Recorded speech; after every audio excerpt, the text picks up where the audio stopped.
mi akarchin nunata jinapang na alam koro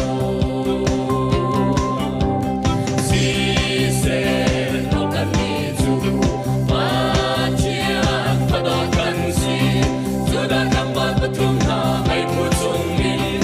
akam tuna batian tu tumakan bume sa dalam mo fana ruang alung repay ini lekale kunta nam hamina Yesu mencorabe antung na boy nam mutange zum na dine tolalo amatu tamsha